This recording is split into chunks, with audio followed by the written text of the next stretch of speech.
Shri Bhagavan Vacha. Shri Bhagavan Vacha. Translation: Lord Brahma, the Supreme Person within this universe, said, "My dear Priyavrata, kindly hear attentively what I shall say to you. Do not be jealous of the Supreme Lord, who is beyond our experimental measurements. All of us, including Lord Shiva, your father, and the great Maharshi Narada, must carry out the order of the Supreme. We cannot deviate from his order." Překlad od Šrila Prabhupády. Pán Brahma, svrchovaná osoba v tomto vesmíru, pravil: Můj milý Priyavrata, poslouchej prosím pozorně, co ti řeknu. Nebuď závistivý vůči nejvyššímu pánu, který přesahuje naše experimentální měřítka. My všichni, včetně pána Šivy, tvého otce a velkého mudrce Maharishiho Nárady, musíme vykonávat jeho nařízení a nemůžeme se od něho odchýlit. Purport.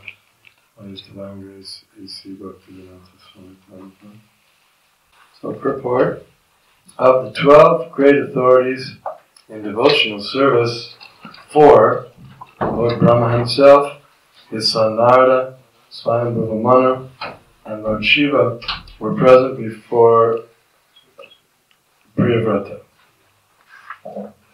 Význam. Před Priyavratou stáli 4 z 12 velkých autorit na oddanou službu. Samotný pán Brahma, jeho syn Narada, Swayambhuva Manu a pán Shiva.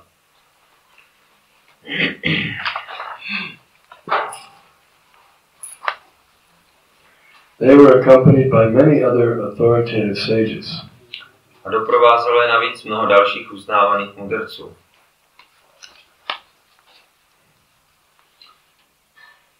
Brahma first wanted to impress upon Priyavrata that although these great personalities are all authorities, they cannot possibly disobey the orders of the Supreme Personality of Godhead, who is described in this verse as Deva, which means always glorious.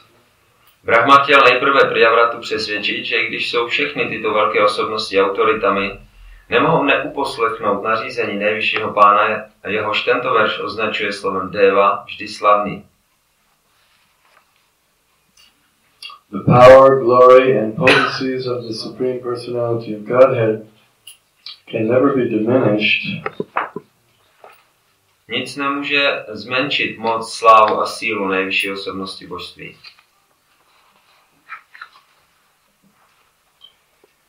In the Isha Upanishad, the Lord is described as a Papa Vidhan, which indicates that he is never affected by anything materially considered sinful. Ishopanishad pána popisuje výrazem apápa vidha, což znamená, že ho nikdy neovlivňuje nic, co je z hmotného hlediska hříšné. Similarly, Srimad Bhagavatam describes the Supreme Personality of Godhead as being so powerful that nothing we might consider abominable can affect him. Podobně Srimad Bhagavatam označuje nejvyššího pána za tak mocného, že na něho nepůsobí nic, co se nám zdá být odporné. An example sometimes given to explain the position of the Supreme Lord is that of the sun, which evaporates urine from the earth but is never affected by contamination. Jeho postavení je někdy vysvětlováno na příkladu slunce, které ze země vysouší moč, ale nikdy se neznečistí. The Supreme Lord can never be accused of doing anything wrong. Nejvyšší osobnost božství nelze nikdy obvinit ze špatného jednání. Scholars,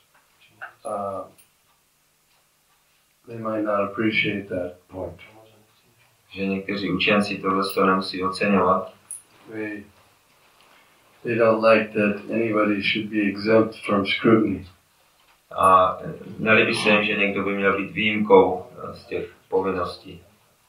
And therefore they do criticize even God.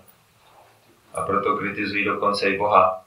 They say, why did God do this? Why did he allow that tragedy to take place? Proč Bůh tohle dopustil, aby se stala taková tragédie? Because according to their viewpoint, they take something as a tragedy and they blame it on God. Protože z jejich pohledu se jim zdá něco být tragédie a potom za to viní Boha. But when they say that, it just means that they're exhibiting their lack of knowledge. Ale když něco takového řeknou, tak to jenom znamená, že ukazují své nedostatečné poznání. How can God do something that would be a tragedy for anyone?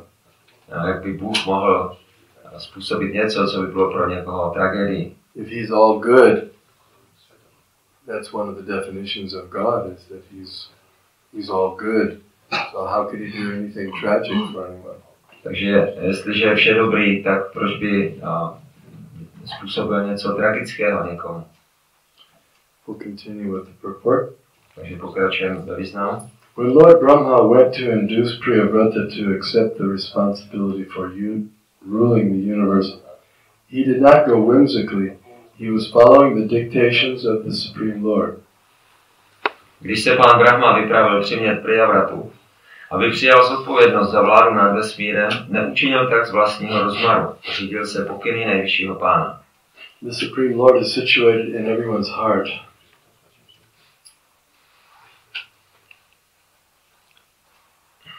There is one more. Brahma and other authorities. Indeed, Brahma and other genuine authorities never do anything without his permission. Brahma a další pravé autority rozhodně nikdy nedělají nic bez jeho svolení. Nejvyšší pán sídlí v srdci každého. The Supreme Lord is situated.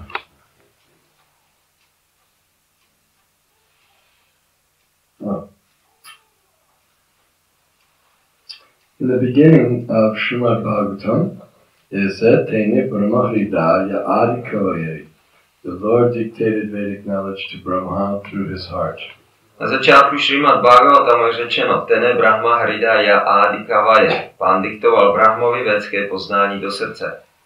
The more a living entity is purified by devotional service, the more he comes in direct contact with the Supreme Personality of Godhead, as confirmed in Srimad Bhagavad Gita.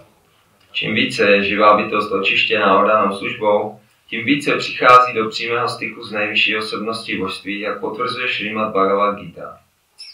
Tejšām satate yuktāna bhajatān priti purvakam dadami buddhi yogam tam yena mam upayanti te. To those who are constantly devoted and worship me with love, I give the understanding by which they can come to me. Bhagavad Gita 10:10. Těm, kteří jsou mi neustále oddáni a s láskou mě uctívají, dávám pochopení, s jehož pomocí ke mně mohou dospět. Bhagavad Gita 10:10. Lord Brahma therefore had not come to Priyavrata by his own whims. Rather, it is understood that he had been ordered to persuade Priyavrata by the Supreme Personality of Godhead, whose activities cannot be understood by material senses, and who is therefore described herein as aprameya. Pán Brahma tedy nepřišel za Priyavratou z vlastního rozmaru. Úkol přesvědčit Priyavratu dostal od nejvyššího pána osobnosti božství, jehož činnosti nelze pochopit pomocí hmotných smyslů a jenže je proto označen jako aprameya. Thus, Lord Brahma first advised Priyavrata to hear his words with attention and without envy. Pán Brahma tedy nejprve Priyavratovi doporučil, aby naslouchal jeho slovům pozorně a bez závisti. Why one is induced to perform certain acts despite his desire to do something else is indicated herein. Zde je naznačeno, proč je živá bytost nucena jednat určitým způsobem, přestože si přeje dělat něco jiného. One cannot disobey the orders of the Supreme Lord, even if one is as powerful as Lord Shiva, Lord Brahma, Manu, or the sage Narada. Nikdo nemůže neuposlechnout nařízení nejvyššího pána, ani když se jedná o tak mocnou osobnost, jako je pán Shiva, pán Brahma, Manu nebo velký mudrc Narada. All these authorities are certainly very powerful, but they do not have the power to disobey the orders of the Supreme Personality of Godhead. Všechny tyto autority jsou nepochybně velmi mocné, ale přesto není v jejich moci neuposlechnout příkazů nejvyšší osobnosti božství. Since Lord Brahma had come to Priyavrata in accordance with the order of the Supreme Lord, he first wanted to dispel any suspicions that he might be acting as Priyavrata's enemy. Pán Brahma za Priyavratou přišel na pokyn nejvyššího pána a proto chtěl nejprve rozptýlit jakékoliv podezření, že by mohl jednat jako Priyavratův nepřítel. Lord Brahma was following the orders of the Supreme Lord, and therefore it would be worthwhile for Priyavrata to accept Lord Brahma's order as the Lord desired. Brahma se řídil příkazy nejvyšší osobnosti božství a pro Priyavratu tedy bylo prospěšné přijmout jeho pokyny, jak si pán přál. Shri Bhagavan Vacha Nibodhatatedam Ritam Bhavini Manushitum Devam Arhasi Aprameyam Vayam Bhavaste Tata Esha Maharshir Mahama Sarve Vivasha Yasya Dishtam. Here we have a very nice lesson in management. Takže tady máme takový pěkný příklad nebo lekci managementu. We don't have to go outside for management seminars. We have right here in Srimad Bhagavatam. Nemusíme se chodit učit jinam na semináře managementu mimo ISKCON a máme tady přímo Srimad Bhagavatam. And you see, what is the basic principle of management? A tady vidíme, co je základním principem managementu. From this verse, what do we? Z tohoto verše, co tady vidíme. Anyone like to say? Well, Maharaj, to obey the order of the Supreme Lord by disciplic exercise. Takže co je tím hlavním bodem tady? Třeba se ponaučit a tady pravdu říká, že to je následovat pokyny autority a duchovní posloupnost. Yes, that's right. We need, if we're discussing management, we have to know who's the supreme manager. Takže to je pořád přesně správně, protože když mluvíme o managementu, musíme vědět, kdo je ten nejvyšší manažer. What's the use in discussing management without the supreme manager? Jaký to má smysl diskutovat o managementu bez nejvyššího manažera? But generally, if you go to a management seminar, that's the last thing that they'll mention. Takže ale když půjdete na ty semináře o managementu, tak to je to poslední, o čem se tam mluví. Naturally, someone would ask the question, well, why is this person the manager? Přirozeně se někdo může zeptat otázku, proč tato osoba je manažer. And the answer would be, well, he owns the company. A odpověď bude asi, no, protože je majitelem společnosti. Okay, but he owns the company, but is he independently owning the company? Dobře, tak on je majitelem, ale je nezávislý majitel. Is he completely independent now that he owns the company? Je úplně nezávislý teďka, když je majitelem té společnosti? No. Ne. Oh, he's under the control of the government. Protože je pracuje pod vládou země. Is the government independently controlling what's going on in the land? A vláda je nezávisle ovládá to, co se děje v zemi? No. There's a higher authority. Tam ještě vyšší autorita. So we need to keep going up until we find out the highest authority. Takže takhle bychom měli pokračovat, dokud nenajdeme tu nejvyšší autoritu. Then we can be sure that following the instructions of the highest authority will lead me to the ultimate good. Protože pak si můžeme být jistí, že to vedení té nejvyšší autority povede ke konečnému dobru.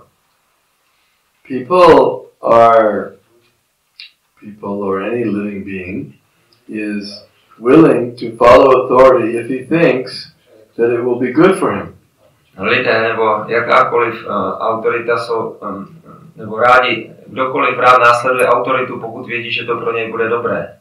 It's like if we follow the authority of a doctor tells us, don't eat anything. So I think, I want to eat, but he told me not to, so I don't. Jako například následovat autoritu lékaře. Když nám lékař řekne nic nejest, tak my nic nejíme, když bychom to rádi sněli. because I assume that he knows what's good for me. Protože mám za to, že on ví dobře, co je pro mě dobré.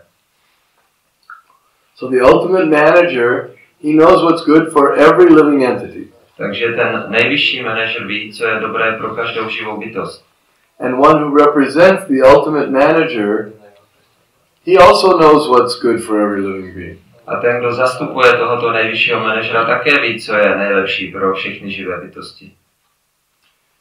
So if we can hear from the ultimate manager or one of the ultimate manager's assistants, then we'll get perfect knowledge.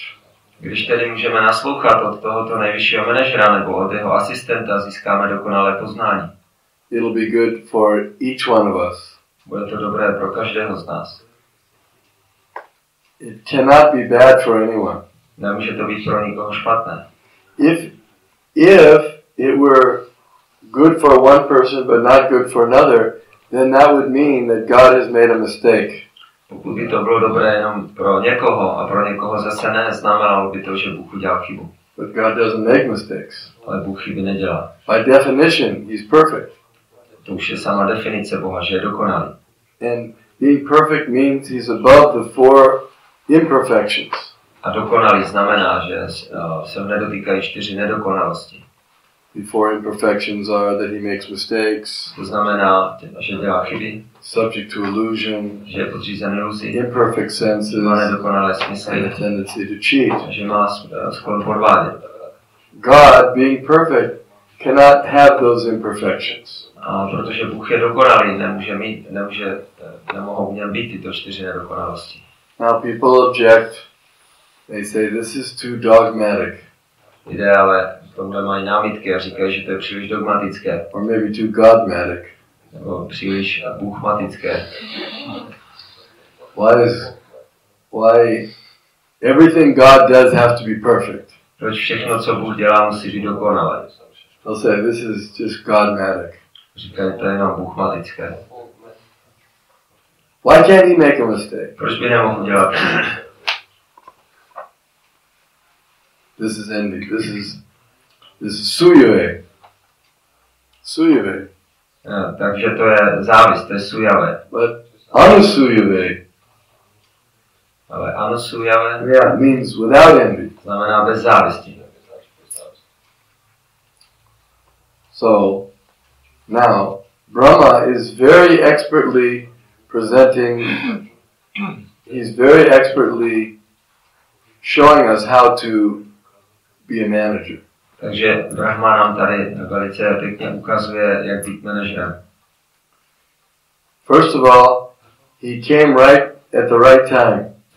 Takže zaprvé přišel správnou chvíli. If you're managing, you have to know timing.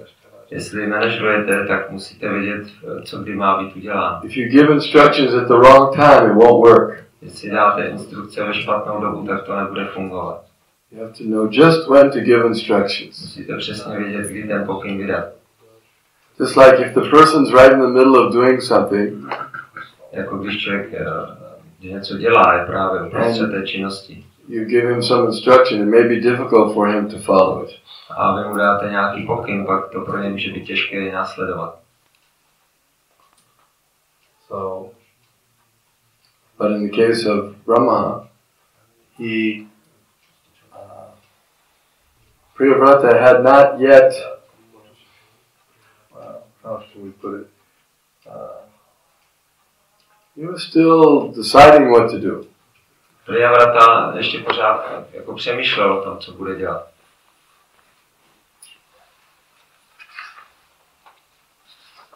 It appears that, let's see, has he taken sannyas yet or not? Podíváme se, jestli už vzal sannyas nebo ne.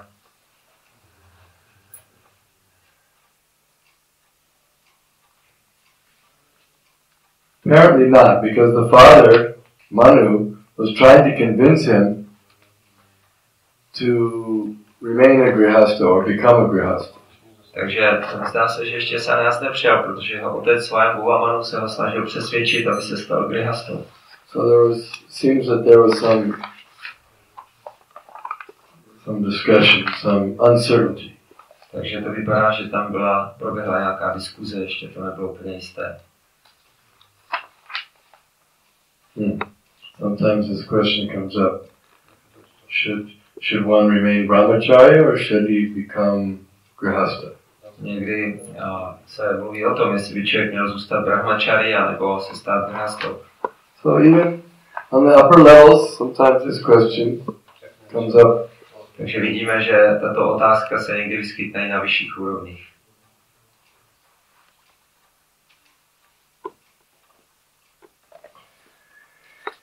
And the other question is that if he did become a grihastha, means a householder, then how could he achieve perfection in Krishna consciousness?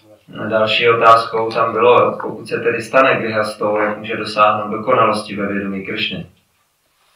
That's another question. To je další otázka. So Brahma, he started off by saying, by re-establishing that everyone has to follow the order of the Supreme Personality of God. Takže Brahma začal tím, že prostě zdůraznil, že každý musí následovat pokyny nejvyšší osobnosti božství. Because if we're going to discuss management, there have to be certain principles. Protože pokud se chceme bavit o managementu, musí existovat určité zásady. So the first principle is that everyone must follow the order of the Supreme Lord. A tou první zásadou je, že každý musí následovat pokyny nejvyššího pána. No sane person can disagree with that. A s tím, nebo proti tomu nikdo normální nebude nic namítat. And he's emphasizing even Brahma, even myself, because Brahma speaking, he say even myself, even Shiva. Doesn't say Shiva was here, but Prabhupada has given us that information that Shiva was also present, and Narada was present, and Manu. 4 of the Mahajans were present. Takže tady Brahma říká já, Shiva, Narada, i když v tom verši to přímo není, ale Prabhupada tady vysvětluje, že byli všichni přítomní. A Swayambhuva mám 4 velké autority. And he said that all of us are following the Supreme Personality of God. Brahma vysvětlil, my všichni tady následujeme nejvyšší osobnost božství. Just like if you have, let's say you're working at a company, and you have your foreman, he's directly above you. Jako když pracujete někde v továrně a máte svého vedoucího, který je přímo nad vámi.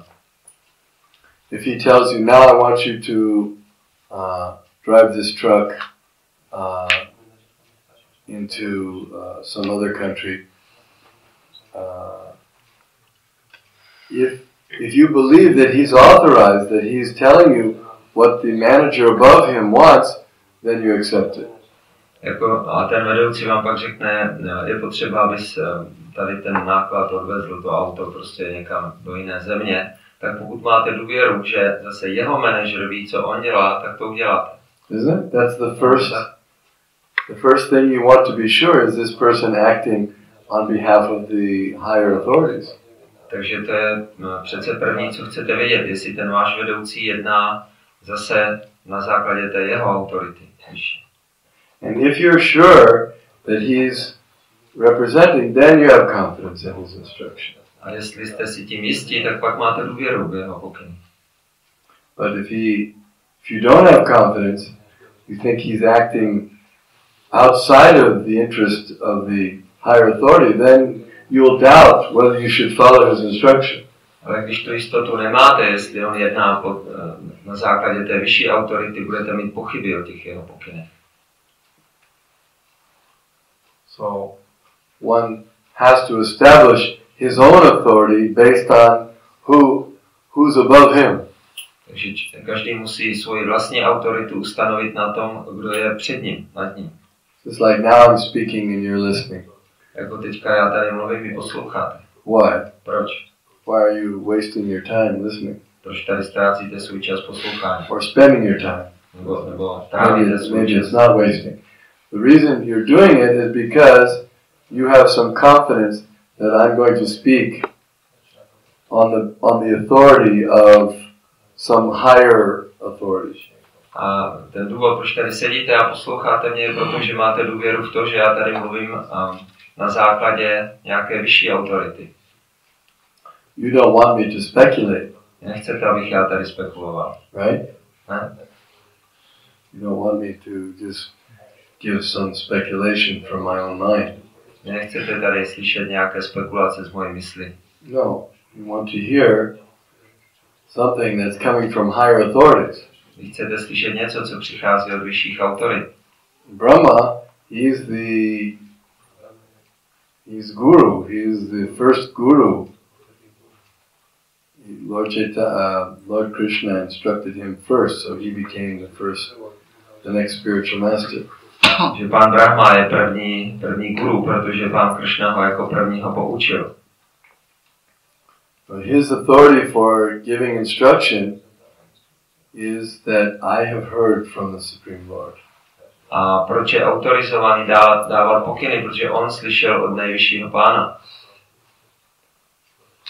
And he can say that. A on to může říct. He can directly say, I've heard from the Supreme Lord. On může přímo říct, já jsem slyšel od nejvyššího pána. But the rest of us, we can't so easily say that. Ale my ostatní už to nemůžeme říct tak jednoduše. We have to say, I've heard from the servant of the servant of the servant of the Supreme Lord. My musíme říct, já jsem slyšel, naslouchal od služebníka nejvyššího pána. And if we say that, does that mean that I've heard from all these servants, or the servant of all these servants? Does that mean that the order is less important? A když řeknu, že jsem slyšel od služebníka, těch služebníků všech, znamená to, že ten jeho pokyn je méně důležitý? Let's say I'm instructing someone. So I've heard from the servant of the servant of the servant of the Lord that you should do this. Řekněme, že někomu dávám pokyny, a které jsem slyšel od služebníka nejvyššího pána. Ty bys měl udělat tohle. Another man runs up and says, no, stop! Teď někdo přiběhne a řekne, ne, počkej. I've heard from God directly that you should not do that. Já jsem slyšel přímo od Boha, že bys to dělat neměl. So then what? What will you do? Tak co teď budete dělat? If you're intelligent, you'll prefer to hear from the one who's telling you what the servant of the servant said, not the one directly from God. Takže jestli jste inteligentní, dáte přednost tomu naslouchat od toho, kdo slyšel ty věci od služebníka, ne přímo od toho, kdo slyšel od Boha přímo. Because in the Vedas, the Lord says, one who claims to be my devotee directly, I don't accept it. Ve Vedách Pan říká, že ten, kdo tvrdí, že je přímo můj oddaný, to já nepřijímám. I only accept one who claims to be the devotee of my devotee. To já přijímám jenom toho, kdo se považuje za služebníka mých služebníků.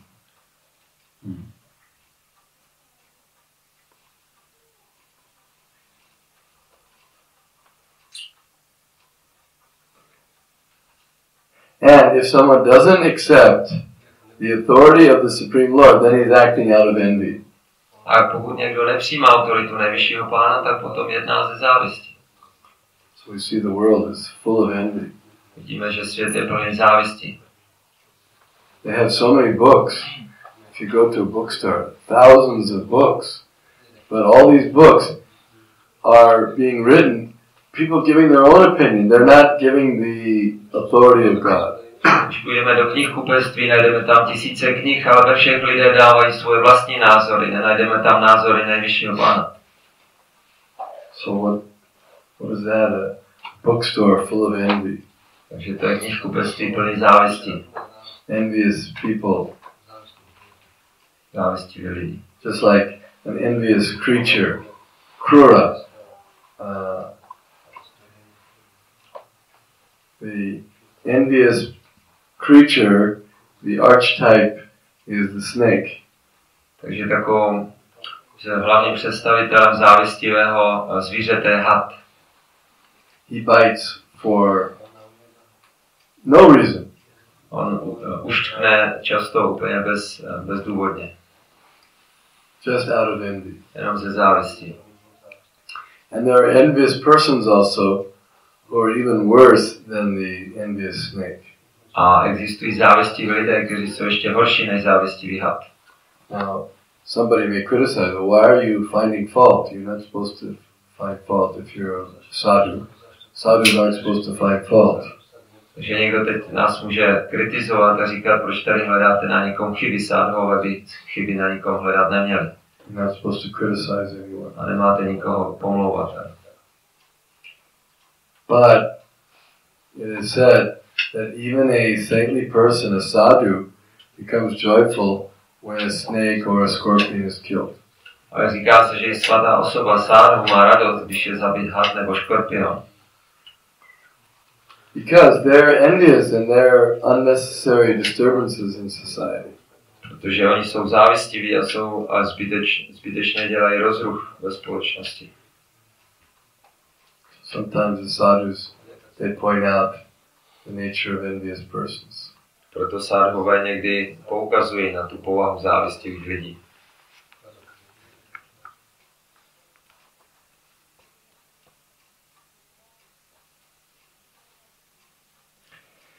There's an interesting point here in the purport. Why a person is induced to act against his own desire. Tady je ve významu zajímavý bod, proč člověk je donucen jednat proti své vlastní touze. And that is because the orders of the Supreme Lord cannot be disobeyed. Je vysvětleno, že je to proto, že nařízení nejvyššího pána nelze neuposlechnout. In other words,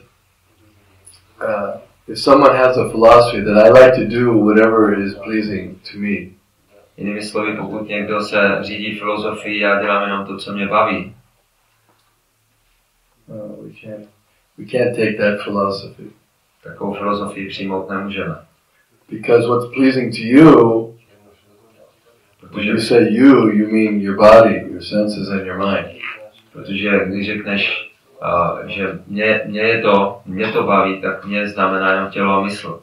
But sometimes what's pleasing to your body or your senses or your mind may be against the instructions of the Supreme Lord.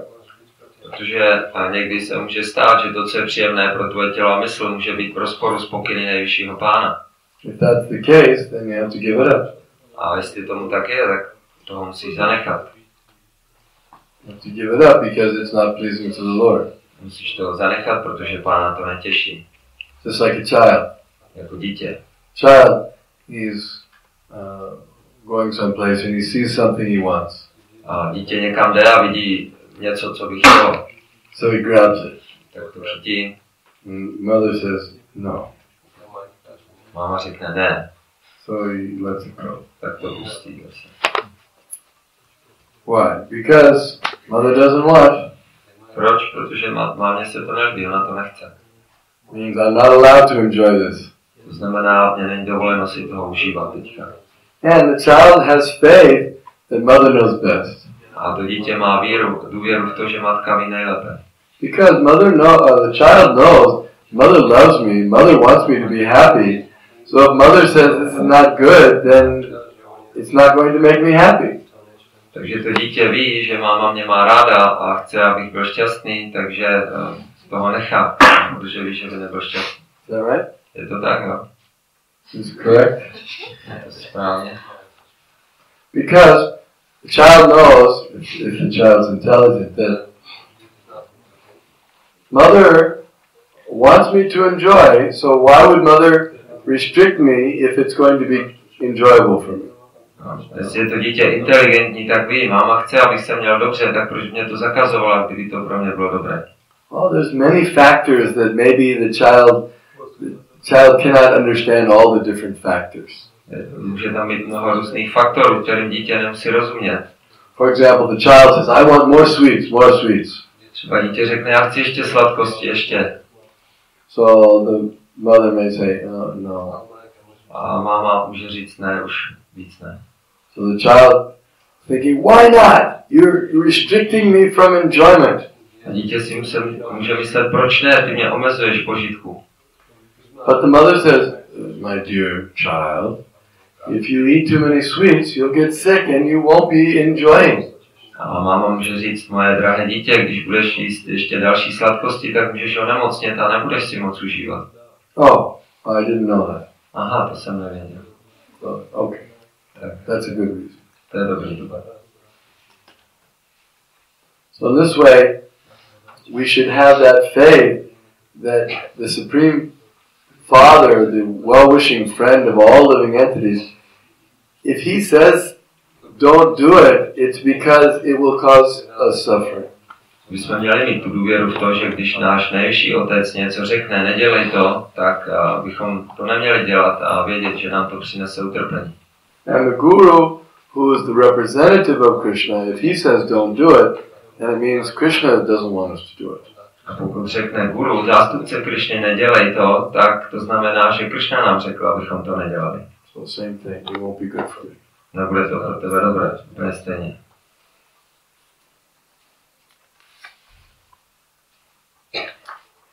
Any questions? Nějaké otázky?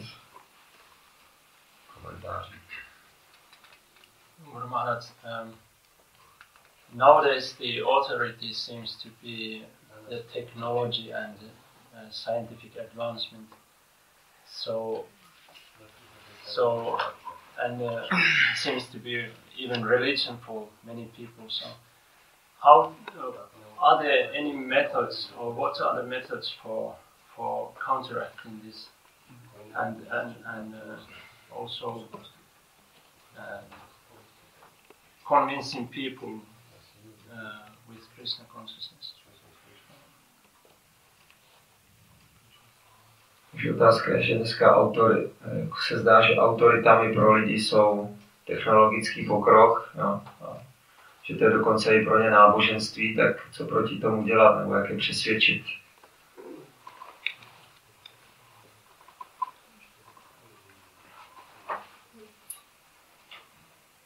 Technology is the authority? Že technologie je autorita. Technological advancement. Technological advancement. People think that the machines are like the method for counteracting different miseries of life and so on and so forth. Machines will make us happy. Yeah. Technology will make us happy. Že jako stroje nebo technologie nás učiní šťastnými. Well, all right, let's take an example. If I have a Nokia cell phone, that'll make me happy.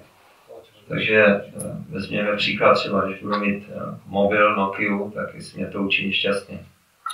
Because with that, then I can communicate better. Protože s takovým telefonem můžu lépe komunikovat. And if I communicate better, I can make more money. A když budu lépe komunikovat, můžu vydělat víc peněz.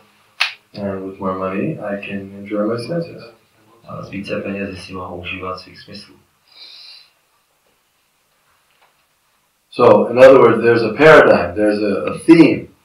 A theme is that sense gratification is good. Takže existuje taková zažitá představa, že uspokojení smyslu je dobrá věc. It's very hard for us to get away from this idea. A je pro nás velice těžké zbavit se tohle pojetí. We're trained to think sense gratification is the highest good.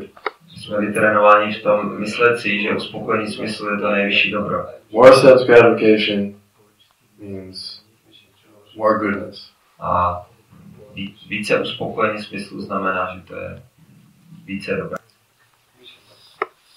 That means that the whole society is based on that premise. Takže celá společnost je založena na této představě. But Krishna doesn't say that the more sense gratification that you get, that's good. Ale Krishna neříká, že čím víc uspokojení smyslu získáš, tím je to lepší. He says, Vishaya vinivartante naraharasya dehinam rasavarjam rasopyasya param drishva nivartate. He says, you should give up sense gratification for a higher principle. On říká, že bychom se měli vzdát uspokojování smyslu pro vyšší zásady. And what's the higher principle? A co je vyšší zásada? To give sense gratification to God. dát uspokojení Bohu. Uspokojit Boha. Don't be envious. Nebuď závistivý. The sense gratification is not for you to enjoy. Uspokojování smyslu není pro tebe, aby si ho užíval. It's for God to enjoy. Toho si má užívat Bůh. And therefore, that's the point of this verse, is that if you want to change a person's mind about accepting technology and science as the ultimate authority, then you have to explain to him that who the real authority is. Takže to je to, o čem byla řeč tady ve verši. Pokud chceš někoho přesvědčit, že technologie není jeho autorita, tak ty musíš mu vysvětlit, kdo ta nejvyšší autorita je. Who's the owner? Kdo je vlastník všeho. Sarvaloka Maheshwara. Who's the enjoyer? A kdo je nejvyšším poživatelem? Uktaram Jagatapasam. He's the enjoyer. He's the owner. Therefore, he's the authority. On je poživatel, on je vlastník, on je proto také autoritou. The technological persons and the scientists, they're thieves. They're taking property that belongs to God and they're saying it belongs to them. Že vědci a lidé, kteří používají technologii, jsou zloději, no? Protože všechno vlastní Bůh, ale oni si myslí, že to patří jim.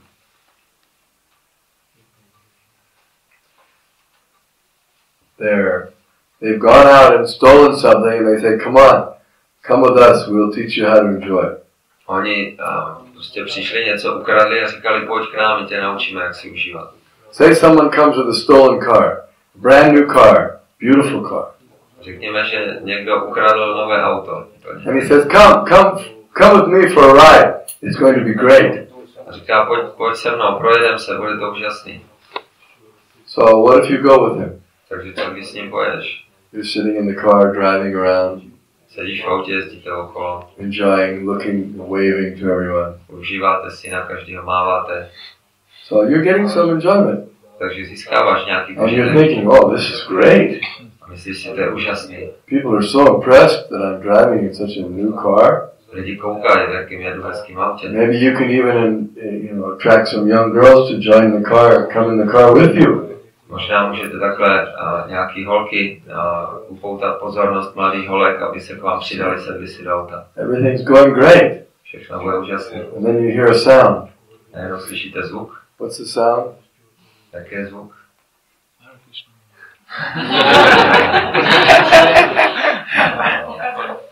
Huh? Police. Yeah. What's the sound? How does it go? Jak tady policajti to, jak zní sirena? Who can imitate that sound? Někdo to může napodobit? Thank you. Takže zvuk policajní siren. So then pulls you over and the person driving gets in trouble. You get in trouble because you're sitting there with him. You're also taken to the police station, put in the jail. Takže ten člověk, který to řídí, má okamžitě problémy, ty je máš taky, protože s ním jedeš v tom autě, tak vás zavřou oba. The girls are also put in jail. A ty holky taky, co s vámi jeli. They said, we didn't know, we thought they were all good, having a good time. A oni bude říkat, my jsme nevěděli, o co jde, my jsme mysleli jenom, že se dobře bavíme. This car is stolen. A to auto je kradený. And all of you are implicated. A všichni jste teď zapleteni. Why? Proč? Because you're trying to enjoy stolen property. Protože jste se snažili užívat si kradenýho majetku. So, it may appear everyone's having a good time now with the stolen property, but the siren is coming soon. No, se může zdát, že teď si dobře užíváme kradeného majetku, ale brzo slyšíme sirenu. Everyone gets their own siren when Yamaraj's siren is coming. Každý uslyší svůj vlastní zvuk určité sirény, když přichází Yamaraj. And then when Yamaraj's siren catches you, and then you have to go down to Yamaraj. And he says, so you have to be punished now. Why? I was just enjoying, but that was stolen property. A když uslyšíte tu Yamarajovu sirénu, budete muset jít s ním dolů k němu a on se vás bude ptát, jako, proč jste to dělali. Vy řeknete, já jsem si jenom užíval, a on řekne, ale to bylo kradené všechno.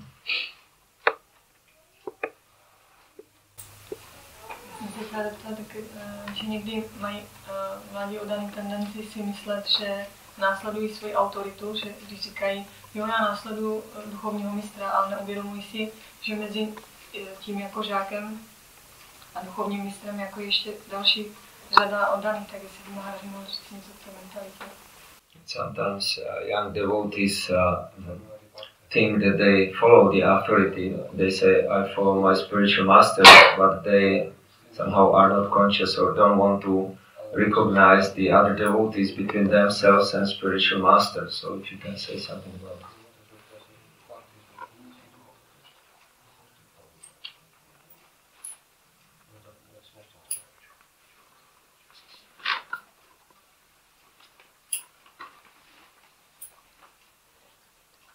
Yes, well, we all have many authorities. Jo, všichni máme mnoho autorit. God is certainly our authority, but between us and God, there's many other authorities we have to follow.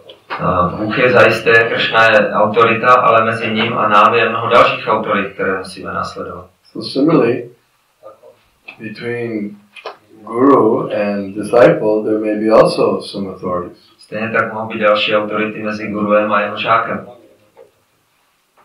Like Prabhupada wrote me a letter once, and I was temple president of one temple, and he said, so, you please be in touch with such and such devotee, he's guiding you.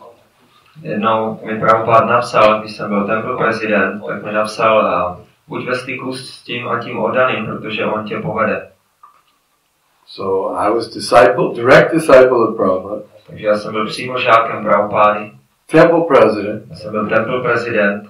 And still, he told me I should take instructions from someone else. A přesto mi řekl, abych přijímal instrukce ještě od někoho dalšího. So sometimes we have to take instructions from representative of the guru. Takže někdy musíme přijmout instrukce od zástupce gurua. Now, if I had refused, no, what is this, Prabhupada? Why are you telling me to follow him? I want to follow you. A kdybych já řekl tenkrát, co to má znamenat Prabhupada, já budu následovat tebe, nebudu následovat jeho. There was one discussion like that, and you can listen to it on recorded also. Jedna taková diskuze proběhla, je to nahrané z Prabhupada. Some of Prabhupada's disciples, they were saying that exact thing. Přesně tohleto jedni Prabhupadovi žáci říkali. They said, Prabhupada, we have complete faith in you, but GBC... Oni říkali, Prabhupada, my naprosto věříme tobě, ale GBC nevěříme. Prabhupada said, so there was some long discussion. Takže tam byl dlouhý rozhovor.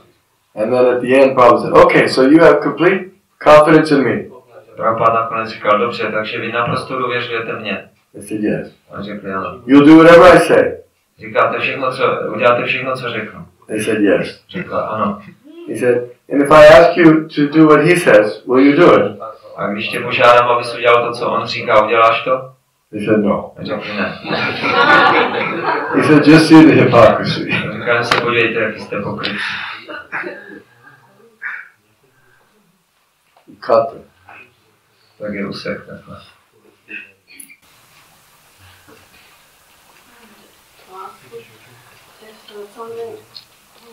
Something happened that I have direct authority, and then something happened, and then I lose faith in the direct authority. And what should I do? How should I continue? Like, because I do service also with devotion. Takže otázka je, že jako měla Mataji přímou autoritu nějakou a že se něco stalo, prostě už ní nemá důvěru, takže jak má dál vykonávat tu danou službu. Oh, you mean the direct authority between you and Guru or you and God, somewhere in between there? No. Takže jako myslí se tím autorita mezi mnou a Guruem. So we have to reconfirm that person is actually properly authorized. Že je potřeba tak nějak ustanovit, že ta osoba, vidět, jestli ta osoba je správně autorizovaná. If it's reconfirmed that person is authorized, then it's up to you to follow.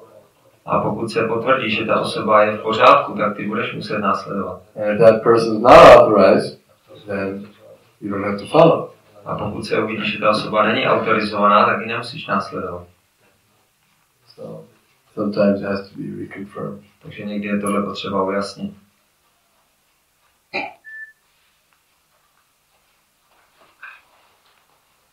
So we check with Guru, Shastra, Sadhu. Takže to můžeš probrat s guruem, sádhem a šastrou. That's how we find out. That's our authority. That's the ultimate authority. To je konečná autorita.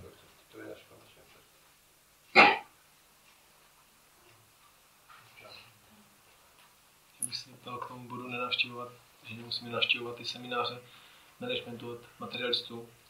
Teď někdy vidíme, že můžeme vidět pozvání na kurzy managementu od oddaných, kteří se učili od těch materialistů. Tak jestli je to v pořádku, nebo... Yeah. You said that we shouldn't attend the seminars on management by the karmis, but sometimes we see that devotees do the seminars on the management, but they learn it from the karmis. So, about this.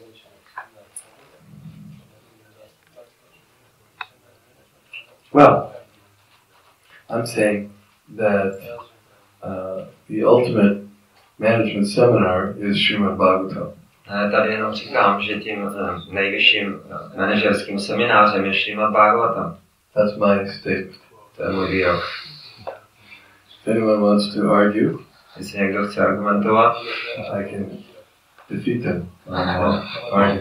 mohu ho porazit.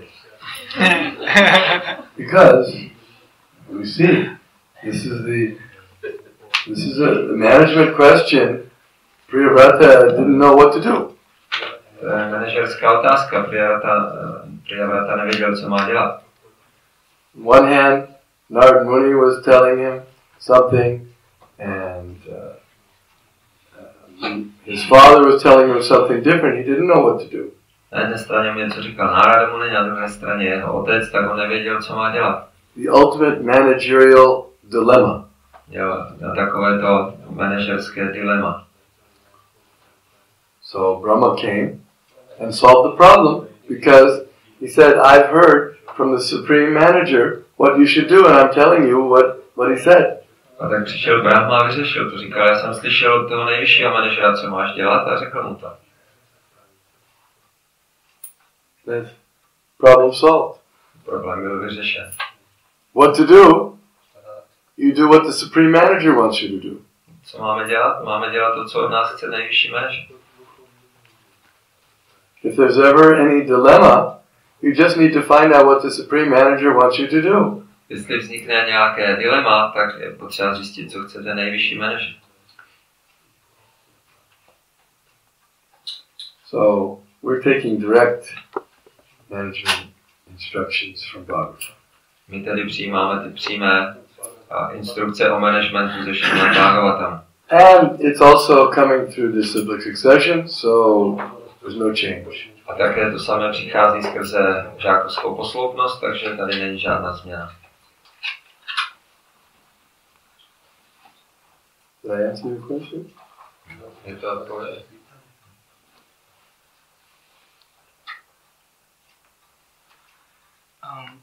Taková otázka, že by se nemělo nepříteli věřit a kdy můžeme jako skutečně realizovat, že skutečný nepřítel je neovládnutá mysl a smysly, a přesto materialista považuje za nepřítele jako vždycky druhou osobu, kdy jako neuzná, že je nepřítel on sám, jako jeho neovládnutý smysly, tak můžeme realizovat. So we should not trust the enemy, and the question is how to understand that our enemy is náš nepřítel, ale mysl, our uncontrolled mind, and not others, because materialist always tends to see as enemies somewhere outside someone else, not his own uncontrolled mind.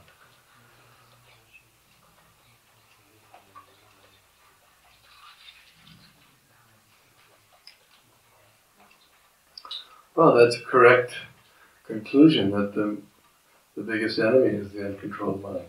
Takže to je správný závěr, že tím největším nepřítelem pro nás je naše vlastní nevládnutá mysl. But how did you come to that conclusion? Ale jak jsi došel k tomu závěru? Because you heard from Krishna. Protože jsi to slyšel od Krishny. Because Krishna said, the uncontrolled mind is your worst enemy. Protože Krishna říká, že neovládnutá mysl je nejhorší nepřítel. So you can become the wisest man if you listen to what Krishna says.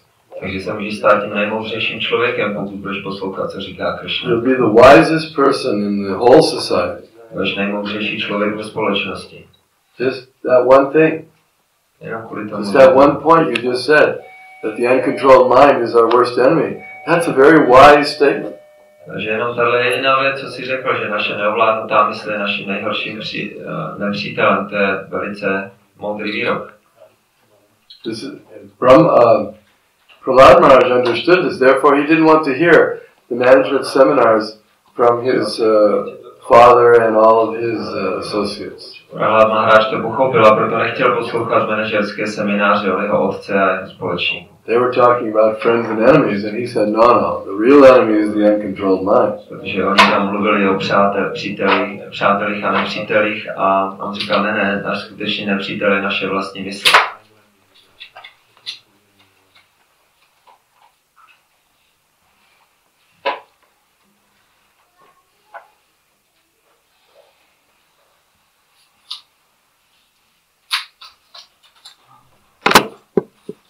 Pro toho materialistu, jaká je možné jako řešení, aby tohleto taky přijmul? Jako přesvědčit teda. No. How to convince such a materialist to accept this point also? Which materialist? Anyone who thinks that the enemy is somewhere outside. Oh.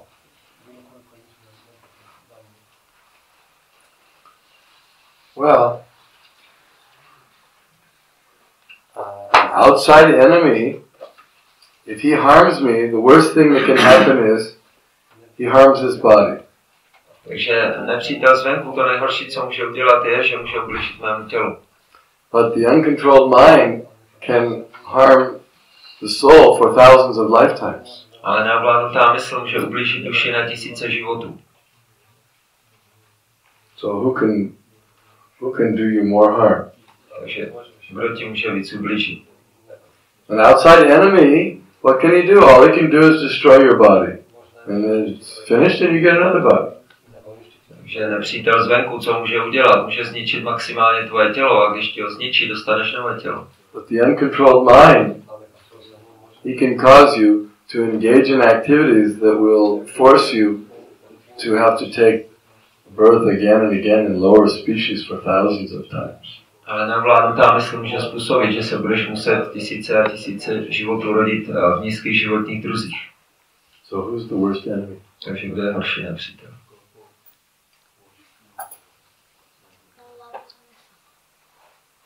Uncontrolled mind.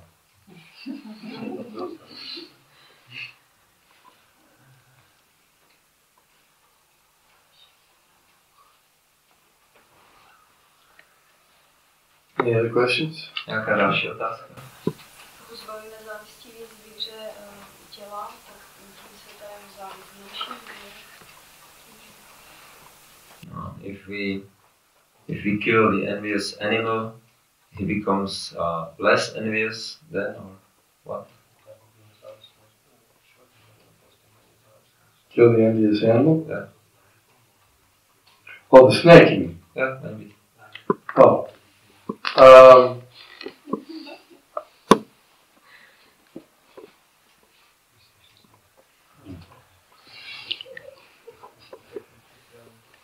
Well, when we kill the snake, at least he's prevented from performing his envious actions. Když zabijeme hada, tak mu zabráníme v dalších závistivých činnostech.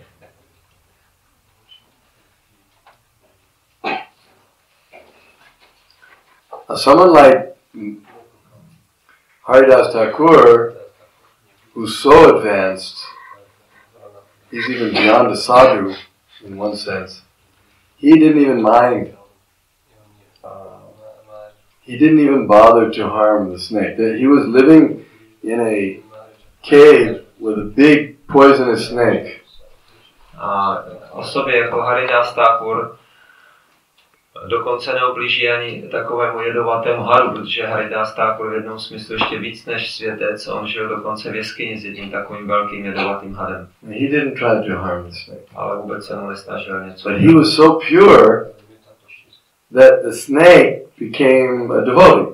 Ale Haridas Thakur byl tak čistý, že ten had se očistil v jeho společnosti. So that's even better. If you can convert the envious snakes into devotees, that's better. Tak to je ještě lepší, jestli můžeš ze závistivých hadů dělat oddané, to je mnohem lepší. But I don't know how many of us can convert envious snakes. A nevím, kolik z nás tady dokáže změnit závistivé hady. If you have an envious snake and you try to preach, now don't bite me, don't be envious. Jestli máte před sebou jedovatého hada, začnete mu kázat, ať vás nekousne, ať není závistivý. He may bite you. Vás může uštknout. There's a story about a snake and a camel. Je příběh o hadu a velbloudovi. So the snake said to the camel, can you take me across the river on your back? A ten had říkal, mohl bys mě prosím tě převést on your hump? Because you have those humps. So you can walk across and I can be on, I'll get across the water. Takže ten had prosil velblouda, aby ho převezl na druhou stranu řeky, že on se může omotat okolo těch jeho hrbů a on může jít skrz tu řeku na druhou stranu. And the camel said, are you crazy? If I take you across, and then you'll bite me,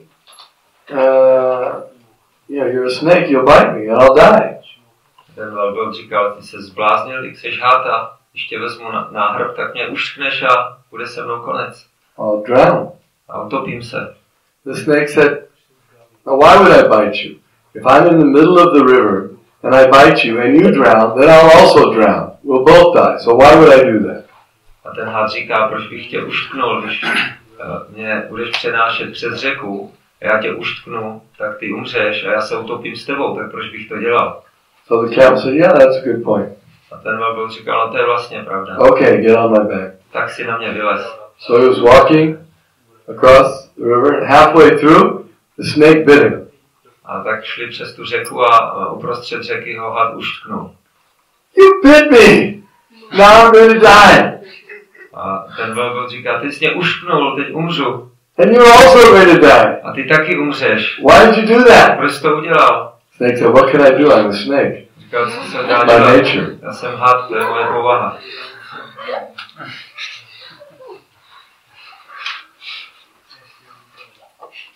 Difficult to give up one's nature.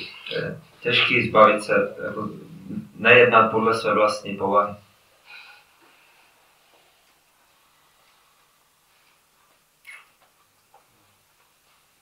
Any other question? Nějaké další otázky? No, chtěl jsem se zeptat, jak Maharaj říkal, jak se Ačita ptal, tak tam Maharaj říkal, že Priyavata nestihl jako nevěděl, který pokyn má následovat od Nárady nebo tak. A pak přišel Brahma a vyřešil to, tak který pokyn měl následovat, jestli jenom Brahmy a ty ostatní se nechat, nebo Brahmy a ty ostatní jenom trochu. So you said that Priyavata didn't know which instruction to follow, if from father or Narada Muni, and then Brahma came and gave him instruction. So he's asking what instruction he should follow. So if just Brahma and not father and Narada Muni, or a little bit from everything, or Priyavata. Yeah, Priyavata. Well, yes, because Brahma was saying that I'm bringing you the instruction that's from the Supreme Lord, so everyone has to follow it, including Narada, including Manu, including me, including you.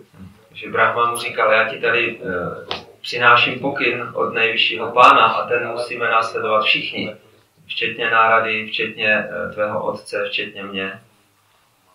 And that's what happened. A to je přesně to, co se stalo. Narada Muni, when Brahma made that instruction, and said, "This is what the Lord wants you to do," then Narada Muni said, "Yes, I accept that." No a to je přesně to, co se stalo, když Brahma řekl, tenhle pokyn si přeje nejvyšší pán, abys to takhle udělal, tak Narada Muni říkal, tak já to přijímám.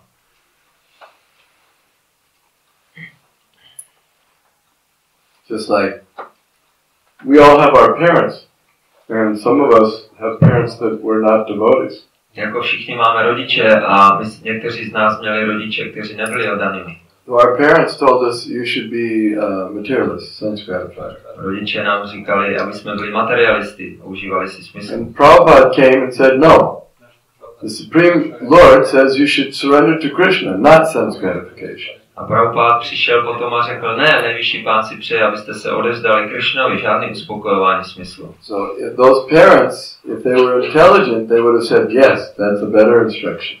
Takže ty rodiče, kdyby byli inteligentní, tak by řekli, ano, to je správná instrukce. Then they would be glorious. A tak by byli slavní takový rodiče. And there are some parents who did say that, who agreed, yes, Prabhupada is saying the right thing, you should serve God. A takový rodiče se našli, tak oni říkali, ano, Prabhupada říká správnou věc, služ Bohu. But some parents, they disagreed. No, you should serve sense gratification. Ale někteří rodiče s tím nesouhlasili, říkali, ne, musí sloužit uspokojování smyslu. So then they get in trouble. A tak se dostali do problému.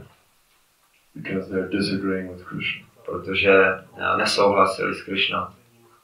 If you disagree with Krishna, you get in trouble. Jestli nesouhlasíš s Krishnou, dostaneš se do problému. You can think of some examples of those who disagreed with Krishna.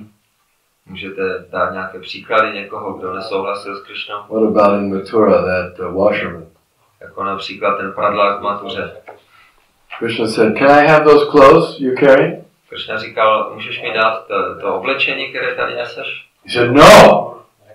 Říkal, ne. These clothes belong to Kamsa, the king. Tohle oblečení patří Kamsovi, králi. You're such a rascal, you're asking for the king's clothes? Ty tady chceš královo oblečení? You should never make this mistake again. Takovou chybu bys už You'll be víckrát severely punished." protože budeš za to těžce potrestán. So Krishna didn't appreciate this free advice from the washerman. Takže ten pokyn pradláku se Krishnovi moc nelíbil. A usekl mu hlavu. So shouldn't disagree with Krishna. It's troublesome. Takže radši bychom se neměli jako postavit Krishnovi a jeho pokynu. Krishna likes people to agree with him. Krishnovi se líbí, když s ním lidé souhlasí. He's the ultimate autocrat. Krishna je ten nejvyšší autokrat. If you don't agree with him, you're in trouble. Když s ním nebudeme souhlasit, dostaneme se do problému.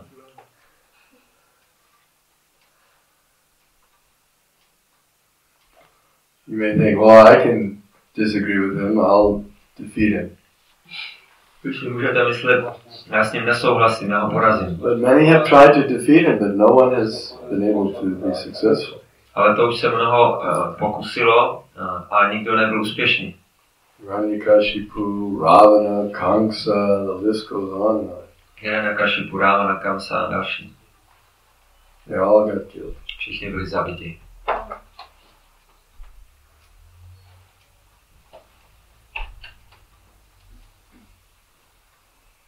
Really?